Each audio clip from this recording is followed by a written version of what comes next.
구독과 좋아요는 저희 채널에 큰 힘이 됩니다. 토요일 저녁, 적막한 방에 앉아 있었습니다. 혼자 먹다 남은 밥상은 차갑게 식어 있었고 TV 소리는 내 귀에 들어오지 않았습니다. 괜히 마음이 허해져 아들에게 전화를 걸었죠. 아들아, 이번 주말엔 엄마랑 밥 한 끼 하자. 엄마, 지금 어머니 모시고 식사 중이에요. 다음에 통화하세요. 뚝. 전화는 짧게 끊겼습니다. 전화기 너머에 소란스러운 웃음소리가 내 방 안에서는 잔인한 정적이 되었습니다. 외로움은 이겨내는 게 아니라 그냥 받아들이는 거구나. 내 이름은 노현아. 올해 67. 나는 부유한 집안의 둘째 딸로 태어났습니다. 겨울이면 아궁이에 불을 지피고 어머니는 큰 솥에 국을 끓이셨습니다. 따뜻한 김이 부엌 가득 퍼지던 기억이 아직도 선명합니다. 현아야, 오늘 학교는 어땠니? 선생님이 제 목소리가 크고 맑대요. 잘한다고 칭찬하셨어요. 그래, 우리 현아는 목소리가 참 곱구나. 훗날 아나운서가 되면 딱 어울릴 거야. 그럼 공부 열심히 하고 원고 읽는 연습도 해.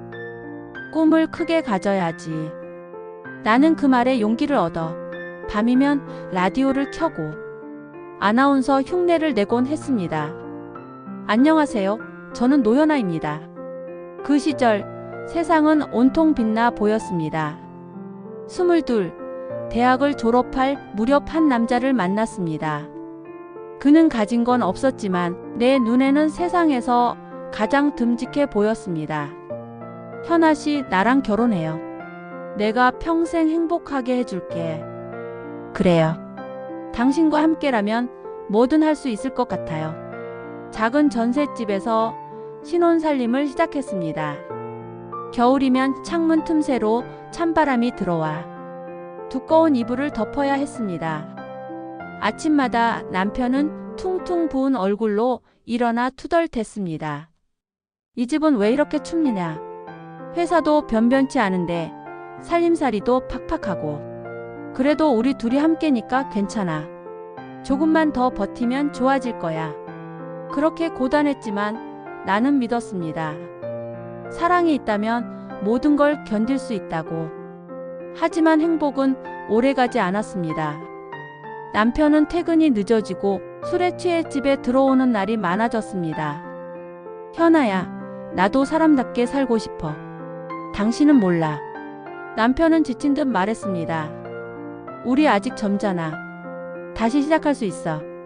남편은 고개를 돌리더니 차갑게 말했습니다. 미안해, 다른 사람이 생겼어. 그날 4살 아들이 내 치맛자락을 붙잡으며 묻습니다. 엄마, 아빠는 어디 갔어? 나는 울음을 삼키며 대답했죠. 아빠랑 엄마는 성격이 안 맞아서 잠시 떨어져 지내는 거야. 불 꺼진 방 안에서 아이의 숨소리를 들으며 나는 다짐했습니다. 나는 무너질 수 없다. 이 아이를 지켜야 한다. 남편이 떠난 뒤 나는 매일같이 새벽 시장에 나갔습니다. 겨울 새벽, 손끝이 얼어 장미 줄기를 다듬다 보면 손이 갈라져 피가 배어 나오기도 했습니다.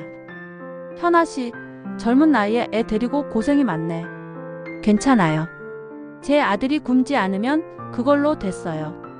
낮에는 커피숍에서 하루 종일 서서 손님을 맞이했습니다. 사장님, 여기 커피 참 맛있네요. 웃는 얼굴이 보기 좋아요. 나는 웃었지만 그 웃음 뒤에는 늘 피곤이 쌓여 있었습니다.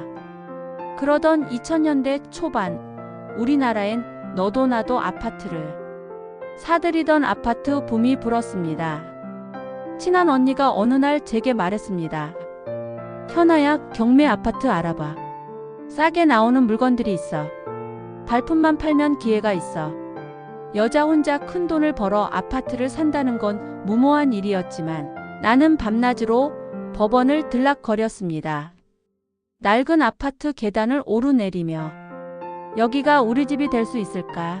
속으로 수없이 중얼거렸죠. 마침내 첫 낙찰을 받던 날 손이 떨려 도장을 제대로 찍지 못할 정도였습니다. 그 집은 낡았지만 내겐 희망의 시작이었고 그걸 발판 삼아 또다시 모으고 불려서 결국 아파트 2채를 마련할 수 있었습니다.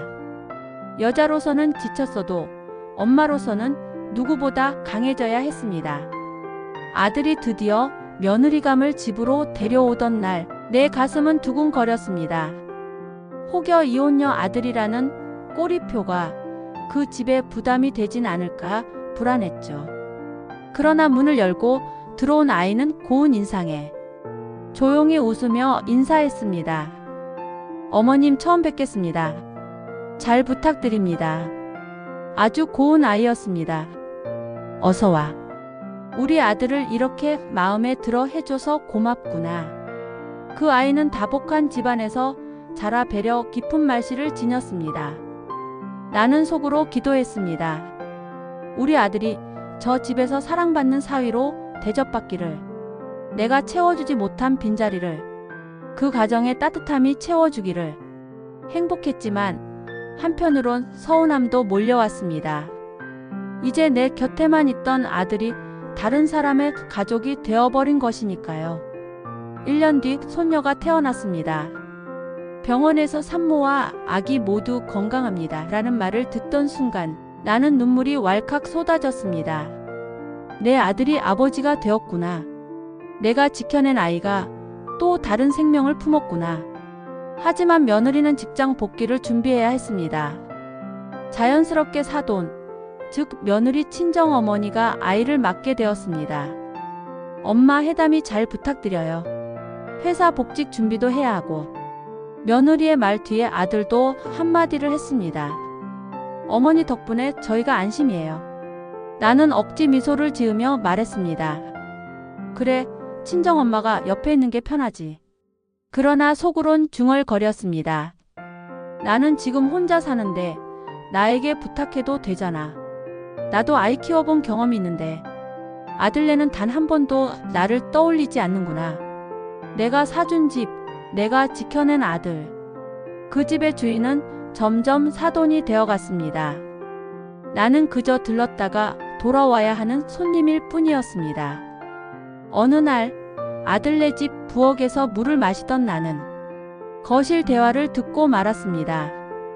여보, 이번에 해담이 낳고 돈 들어갈 곳이 많아. 어머님 돈 많으시잖아. 말씀드리자. 엄마가 이미 출산 비용으로 500 주셨잖아. 그걸로 안 돼? 그걸로는 부족해. 하나뿐인 소녀인데 모른 채 하실까? 나는 물잔을 움켜쥔 채 굳었습니다. 그래, 나는 결국 돈으로만 불리는 사람이구나. 아들이 낮은 목소리로 말했습니다. 근데 엄마도 요즘 힘들지 않을까? 혼자 사시는데. 여보, 엄마가 힘들긴 뭐가 힘들어? 혼자 사니 돈 쓸 데도 없잖아. 심장이 철렁 내려앉았습니다. 맞아, 나는 혼자다. 밥도 혼자 차리고 방도 혼자 지킨다. 그런데 며느리 눈에는 나는 돈밖에 없는 사람인가? 그날 밤 집으로 돌아와 앉아있자니 내가 건네준 돈이 내 마음까지 빼앗아간 듯 허전했습니다. 외로움을 달래고 싶어 구청 문화센터에 등록했습니다. 장고 강의 첫날 낯선 사람들 속에 앉아있으니 어깨가 움츠러들었습니다. 그때 이웃심 여사가 다가왔습니다. 어머, 노 여사 아니에요? 내가 그렇게 같이 오자고 했더니 이제야 왔네. 그러게요. 망설이다가 오늘은 용기 내서 와봤어요. 전 멋쩍게 웃어 보였습니다. 장구만 한 게 없다니까. 대회도 열리고 재밌어. 그런데 지난주에 아드님 내외 전주에서 봤어. 손녀랑 같이 보기 좋던데. 전주요? 아들이 회사 때문에 못 온다고 했는데 내 눈이 잘못됐나? 근데 외할머니가 손녀 안고 있던 모습이 참 인상적이더라고. 손에 쥔 장구채가 덜덜 떨렸습니다. 역시 나는 빠져있구나. 아들은 내겐 바쁘다 했으면서 사돈과는 여행도 다니는구나. 집으로 돌아오는 길, 도로 소음이 낯설게 들렸습니다. 세상이 내게서 점점 멀어지는 듯 했습니다. 손녀 돌잔치 날, 나는 금반지와 금팔찌를 가방에 넣었습니다. 이 정도면 충분하겠지 하며 불안한 마음으로 잔치장에 들어섰습니다. 오늘의 하이라이트 영상, 해담이를 돌봐주신 어머니의 기록입니다. 스크린에 사돈이 손녀를 돌보던 장면이 음악과 함께 재생됐습니다. 잔치는 환호와 박수로 가득했습니다. 나는 가방 속 선물을 꺼내다 멈췄습니다. 내 반지는 빛나지 않는구나. 나는 그저 덤일 뿐이야. 사돈이 정말 고생 많으셨겠다. 역시 외할머니가 최고지. 그 자리에서 어떤 말도 할 수가 없었습니다. 그러게요, 수고 많으셨죠. 잔치 내내 내 웃음은 사진 속에 담기지 못한 그림자 같은 웃음이었습니다. 그날 나는 사실 내 가디건을 사러 나갔습니다. 올 봄엔 새로운 옷 하나쯤 입어도 되겠지 싶어서요. 매장을 한참 둘러보다가 발걸음이 자꾸만 3층 아동복 코너로 향했습니다. 연한 분홍빛 가디건을 입은 마네킹이 눈에 들어왔습니다. 그 옷을 보는 순간 손녀 해담이가 그 옷을 입고 깔깔 웃는 모습이 눈앞에 그려졌습니다. 나는 내 가디건은 뒤로 하고 결국 손녀의 옷을 집어 들었습니다. 사랑은 늘 아래로 흐른다더니 그렇구나. 내 옷보다 손녀의 옷이 먼저다. 내가 살아온 이유도 결국 아이들이었으니까. 가방 속에는 내 것이 아닌 손녀의 옷이 들어 있었습니다. 그 무게가 가볍기도 하고 한편으론 서글프기도 했습니다. 아들네와 함께 앉은 저녁 식탁. 나는 긴장된 마음으로 숟가락을 들었습니다. 어머님, 이거 좀 드셔보세요. 아, 그래, 고맙다. 하지만 그녀가 집어준 건 내가 잘 먹지 못하는 고수향이 강한 음식이었습니다. 나는 억지로 삼키며 웃었습니다. 그래, 며느리가 날 챙겨준다는 그 마음만 감사하자. 그런데 곧 이어지는 장면은 내 마음을 무너뜨렸습니다. 며느리는 사돈 쪽으로 그 집 특유의 반찬을 챙겨주며 말했습니다. 엄마, 이거 좋아하시잖아요. 많이 드세요. 아이고, 내 덕에 내가 살지. 아들은 그 대화를 들으며 흐뭇하게 웃었습니다. 어머님이 해주신 음식 덕에 살이 찌고 있어요. 감사합니다. 나는 숟가락을 내려놓았습니다. 나는 저 아이의 친엄마인데 지금 이 밥상에선 장모가 친엄마 같구나. 내 아들은 내 입맛 하나도 모르면서 사돈의 입맛은 척척 챙기는구나. 식탁 위에 된장찌개가 부글부글 끓고 있었지만 내 속은 얼음처럼 식어가고 있었습니다. 며칠 뒤 나는 아들에게 전화를 걸었습니다. 아들아, 이번 주말엔 엄마랑 밥 한 끼 하자. 엄마가 맛있는 거 해줄게. 엄마, 지금은 어머니 모시고 외식 중이에요. 다음에 얘기해요. 뚝. 전화는 짧게 끊겼습니다. 나는 멍하니 앉아 과거를 떠올렸습니다. 아들이 어렸을 적 내 생일날 나는 늦게 퇴근했고 식탁 위엔 덩그러니 켜진 초 한 개와 먹지 않은 밥 한 그릇이 놓여 있었습니다.